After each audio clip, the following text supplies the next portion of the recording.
And would that really be the worst thing in the world? Maybe not. But let me ask my gilded party panel tonight from the Fox Business Network. It's the one and only Deirdre Bolton Wood, joined by the Blaze TV and radio host Lawrence Jones, fresh off the outnumbered couch, and Republican strategist and author of GOP GPS, Evan Siegfried, is here. Welcome, everyone. Hey. Great to have you.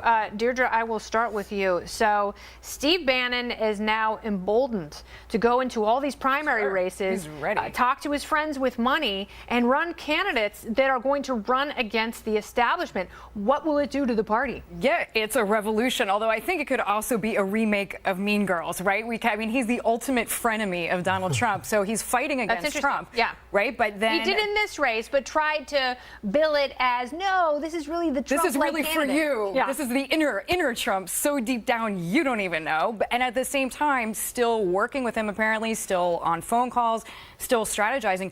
But to me, this is the populist outcry. And yeah, strategically, there's going to be some really big, tough races ahead. We even saw McConnell, worst 24 hours for this man, right? Yeah. You know, Corker retiring. I think we're seeing the fissures for sure. All right, so let's talk about Corker a little bit.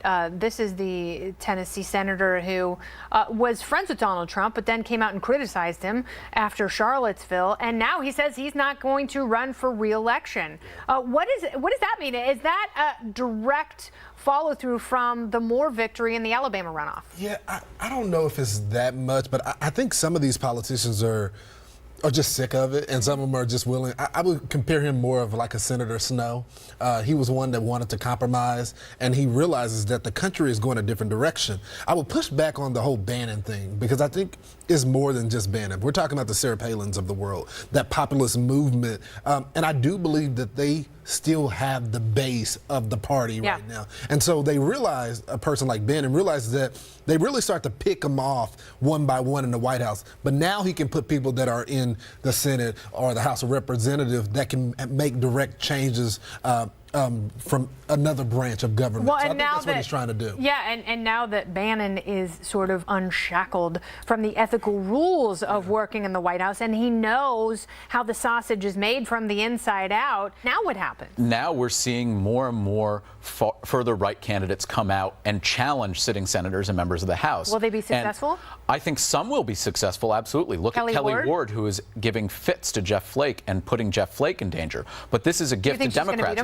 I think she might if things continue on this trend. But Democrats are liking this because they're thinking we're going to have Christine O'Donnell type candidates across the country. Oh. Democrats think they can pick up Jeff Flake's seat because if there's enough chaos in these primaries that they'll wound the candidates in the general. I want to bring Deirdre in. I was just going to say Trump's base may have won Alabama, but I mean the Goldman Sachs elite guys won the tax reform. So I think while we're all kind of mudslinging, there's this other half of the party that's actually putting policy in place. This might be the only thing that gets the quiet done. rich half, isn't it? It is the quiet rich half, and the only thing that might get done on the domestic agenda before the end of the year. All right, well, here's a question for you. Do women who voted for Donald Trump lack the confidence to think for themselves? Former First Lady Michelle Obama, well, she seems to think so, and she said as much yesterday when she told a Boston conference, quote, "Any woman who voted against Hillary Clinton voted against their own voice." To me, that just says you don't like your voice. You like the thing that you're told to like. And to think, people say Democrats have a condescending attitude toward voters. While Michelle's comments won't rank as that high on the offensimeter as Hillary Clinton's calling Trump supporters a basket of deplorables, they're also not going to help Democrats win back a voting bloc that's crucial to turning around their fortunes in the midterm elections. So can Democrats win back female Trump supporters, or is it no use because they're just going to do whatever they're told? This is really interesting and so hypocritical because they're thinking independently. They're thinking about economics.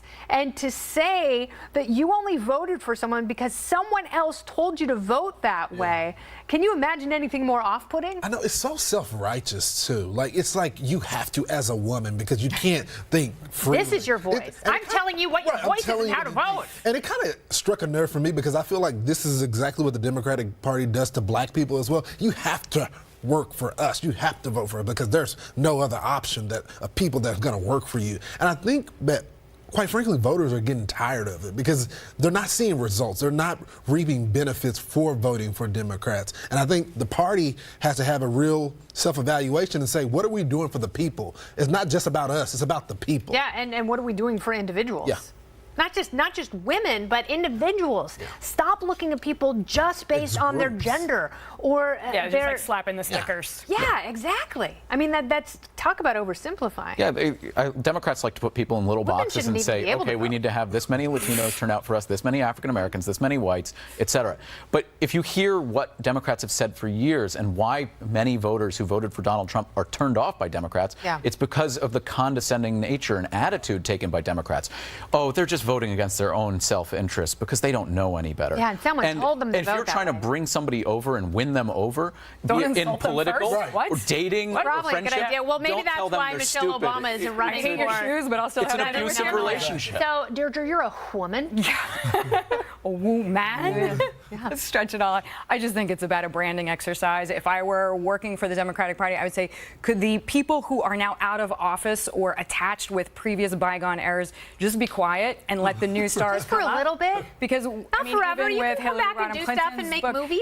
Yeah, but the more that the former generation keeps sucking up airspace, right, the worse it is when there are actually strategic opportunities for that party if they get organized, if they bring out their new stars. To me, it's just about the brand. Think differently, which they don't. Yeah. And their new stars are also octogenarians like Bernie Sanders and Nancy Pelosi. I mean, they will have a wheelchair on every corner so they can just get. But if they actually ran the Tim Ryans of the world, who understood that the economic struggle is the one at the forefront for a majority of people, regardless of where they live or what kind of reproductive parts they have, I think Democrats would be a much bigger threat to Republicans who also don't do a great job of capitalizing. But to your point, it's about the money. It's about the money you have in your pocket.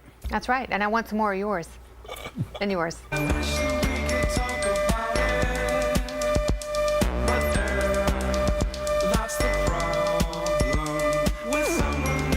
A lot of people are surprised that I'm not a professional.